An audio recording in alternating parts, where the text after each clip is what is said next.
इसी प्रकार से महाराज श्री के श्रीमुख से कथा प्रसंगों का निरंतर आनंद लेने के लिए पूज्य श्री के आधिकारिक YouTube चैनल को जरूर सब्सक्राइब करें और बेल आइकन को दबा दें।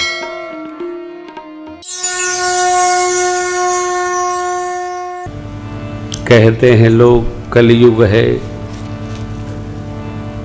सत्य से काम नहीं चलता, नहीं चलता होगा। झूठे आदमी का सत्य से लेना ही देना क्या होता है? जिसका चलता है उसका सब युग में सत्य से चलता है। और मेरी आप सभी श्रोताओं से भगवत साक्षी प्रार्थना है, किसी के लिए भी, अपने लिए भी, अपनों के लिए भी असत्य का संग न किया जाए।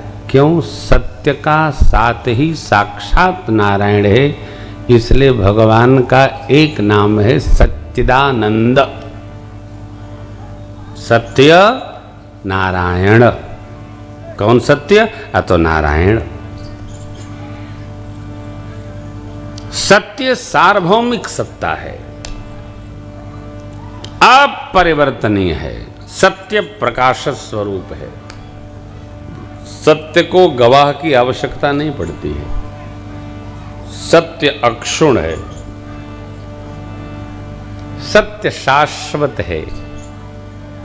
आज भी जो लोग सत्य बोलते हैं ना, कहते हैं देखो मैं तो किसी से डरता नहीं, चाहे जो मैं तो मुंह पे कह दूंगा।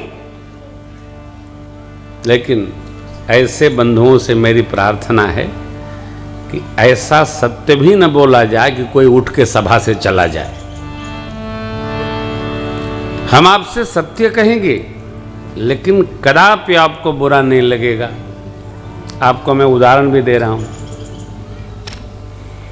जब कोई असत्य बोले तो उसको ये न कहिए कि आप झूठ बोल रहे हैं, साफ कहिए आप सत्य नहीं बोल रहे हैं।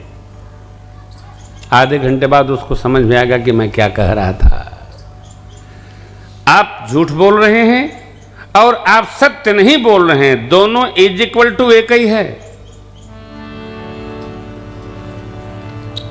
आप झूठ बोलते हैं, आदमी को बुरा लग जाएगा। आप सत्य नहीं कह रहे हैं, आदमी सोचेगा तब बुरा लगे, तब तक आप वहां से चले जा चुके होंगे। सुभाषित की आज्ञा है, सत्यम ब्रूयात् प्रियम ब्रूयात्, न ब्रूयात् सत्यम अप्रियम। सत्य बोलिए, प्रिय बोलिए, अप्रिय सत्य कदापि नहीं बोलना चाहिए। क्यों बोलना? क्यों? मानस में कहीं भी आपको अप्रिय सत्य का दर्शन नहीं होगा। आप सुंदरकांड पढ़ते होंगे। सुंदरकांड भारतवर्ष में 80 करोड़ जो सनातन आबादी है ना, उस 80 करोड़ की जनता में लगभग 40 करोड़ लोग सुंदरकांड पढ़ते हैं, ऐसा हमको पता चला है। भगवान करे पढ़ना चाहिए, और पढ़ते हैं तो समझते भी होंगे। लेकिन मैं आपको एक प्रसंग दर्शन कराऊं, दर्शन करिए। विभीषण जी हनुमान जी महाराज से मिलने पर कहते हैं, अब मोहि भा भरोस। क्या? बिनु हरि कृपा मिले ही नहीं। अब मुझे भरोसा हुआ कि भगवान की मेरे पर कृपा है। श्री हनुमान जी ने इसका विरोध नहीं किया, लेकिन विभीषण जी की बात सुनकर श्री हनुमान जी ने क्या कहा, ये देखिए। सुनहु विभीषण प्रभु कै रीति, करहि सदा सेवक पर प्रीति। हनुमान जी ने ये नहीं कहा कि आप गलत हो। क्या कहा? श्री हनुमान जी कहते हैं भगवान का ये स्वभाव है कि जो उनकी सेवा करता है उस पर वह प्रेम करते ही है। और आगे जब श्री भगवान कहेंगे तो वो और अद्भुत है। श्री हनुमान जी कहते हैं अपने सेवक पर भगवान प्रेम करते, परंतु परमात्मा श्री रघुनाथ जी कहते हैं जो मेरा अपने को मान लेता है उस पर हमारी ममता बसती है। ये जरा कठिन है,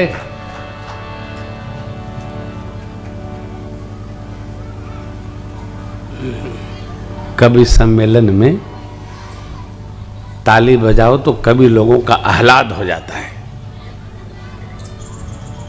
ताली न बजना तो कभी लोग कहते हैं बार बार इस अंतिम पंक्ति पर हम आपकी दाद चाहेंगे। आजकल कथाओं में भी हो गया है, और कई बार तो आनंद के विषय में ताल बजे तो अच्छा लगती है, कई बार तो चक्रवर्ती महाराज का मरण प्रसंग हो तब वो छोटा ताली बजा देते। ये नहीं लगता है कि क्या उनको ये पता है कि ऐसा जब बोलेंगे तो ताली बजनी चाहिए। अरे बात को समझो तो। भगवान कहते हैं सबके प्रिय सेवक यह नीति रीति परंपरा। नीति रीति एक बात है, मोरे अधिक दास पर प्रीति। दास कौन है? जिसका भगवान को छोड़कर कोई नहीं है। सोवनन्य जाके असी मति नट रही हनुमन, मैं सेवक सचराचर रूप समामी। चर्चा करेंगे इस विषय में। विभीषण जी के लिए हनुमान जी ने कहा कि आप यहाँ भजन तो बहुत करते हैं लेकिन भगवान की सेवा में कोई आपकी गति नहीं है। बात वही है, घुमा दिया श्री हनुमान जी महाराज ने। हम यह निश्चय करें कि हम भगवान का भजन करते करते करते करते कौन सी सेवा भगवान की करते, सेवा करते हैं क्या? यदि हम भगवान की सेवा करते हैं तो आप निश्चित मानिए भगवान की हमारे प्रति ममता अवश्य हो। दास की इच्छा नहीं होती, सेवक तो कुछ चाहता भी है हो, दास की इच्छा नहीं होती, क्योंकि दास की इच्छा वो है जो उसके स्वामी की इच्छा है।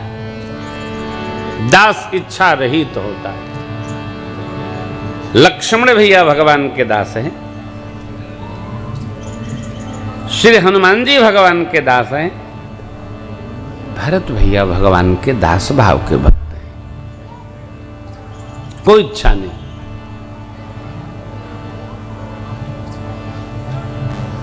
जय विद प्रभु प्रसन्न मन होई, करुणा सागर कीजिए सोई। जैसे आप प्रसन्न हो, यह दास का भाव है। हम आप भक्त हैं, अपनी प्रसन्नता में प्रसन्न न हुआ जाए, जिसमें भगवान प्रसन्न हो उसमें हम प्रसन्न हो, यह सत्संग है। भगवान जिसमें प्रसन्न हो उसमें हमारी प्रसन्नता है, हमारी अनन्यता है। दास अनीह होता है, क्यों? भगवान भी अनीह है। आप समझिएगा, जगत के व्यवहार सेठ की सेवा करो, जो अपने खावे उसमें से कुछ अवश्य भेंट करे, और जब जगत की स्वामी की सेवा हम करेंगे तो स्वामी का भूखा मारेंगे क्या? स्वामी जैसे अपने रहते हैं वैसे सेवक को भी रखते। मेरे प्रभु, आप कोई सेवा करो, कीर्तन करो, यजन करो, भजन करो, दर्शन करो, परिक्रमा लगाओ, भगवान उसके अनुकूल अपने भक्त की मर्यादा भगवान स्वयं बना देते हैं। यह जानकर, यह मानकर, यह समझकर सविश्वास हम आप इतना ही मान लो और कुछ न मानो। विभीषण जी क्या भगवान से राज लेने आए थे? भगवान के श्रीमुख वचन है, यद्यपि सखा तब इच्छा नहीं, लेकिन मैं क्या करूं, मोर दरस अमोघ जगमाई। भगवान ने सिंधु जल मांगा, तुरत ही राम तिलक ते सारा, सुमन वृष्टि नभ भई अपारा। भगवान ने विभीषण जी को राज दे दिया। सोई संपदा विभीषण ही सकुच दीन रघुनाथ। तो पक्षीराज गरुण बसुंडी जी महाराज से कथा सुन रहे हैं शिव बाबा के भेजने पर। पूज्यपाद गोस्वामी श्री तुलसीदास जी महाराज काशी जी के 80 घाट पर गंगा मैया के पावन तट पर संतजन गंगा मैया को कथा सुना रहे हैं। तीर्थों में कथा करने का अलग आनंद है।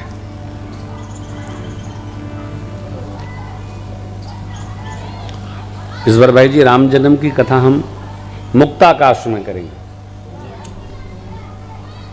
अयोध्या जी में, खुला मंच।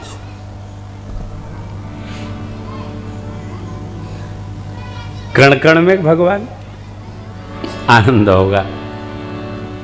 रामार्चा बस यात्रा में है, भगवान अपनी यात्रा को पूर्ण करेंगे। तो तीर्थ में सरोवर के तट पर, नदी के तट पर पंचवटी, बट, पीपर, पाकर, आम, जामुन, वृंदावन, तुलसी माँ की वाटिका हो और वहां भगवान की कथा हो, क्या आनंद है। मंदिर का दिव्य प्रांगण हो, भगवान की कथा हो, क्या रस है, खुला भाव। तीर्थों में भी आपने सुना, हम लोग द्वारिकाधीश में थे, थोड़े लोग थे लेकिन क्या रस बरसा। ओह, आने का मन नहीं बन रहा था, सब आनंद यहां भी बने, क्योंकि भगवान की ऐसी समूह छवि दिव्य भाव बना देती है। तो 4 वक्ता, 4 संवाद, 4 घाट इस मानस सरोवर के। पहला घाट ज्ञान घाट भगवान शिव का, कर्मकांड घाट याज्ञवल्क्य जी का, भक्ति घाट काकभूषण जी का और शरणागति घाट पूज्यपाद गोस्वामी तुलसीदास जी महाराज का। 4 घाट, 4 वक्ता, 4 प्रकार। देखिए, कथावाचक, कथाकार उसकी जैसी चेतना होती है वैसी कथा सुनाता है।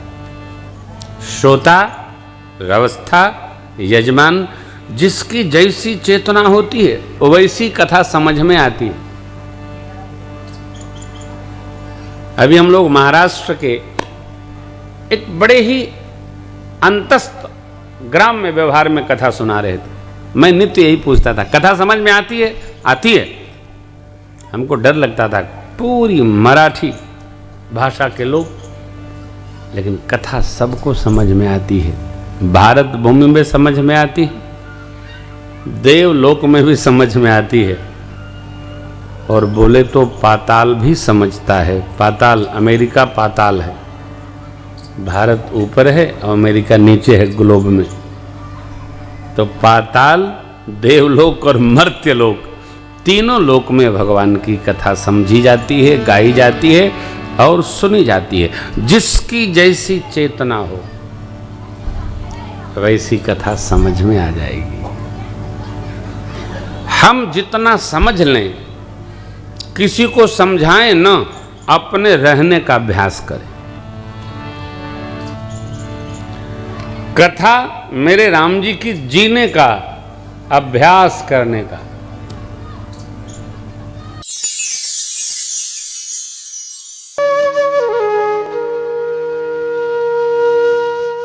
इसी तरह सुनते रहिए, चैनल को सब्सक्राइब करिए, बेल आइकन को दबा दीजिए और पुण्य अर्जन के लिए अपनों में शेयर करिए।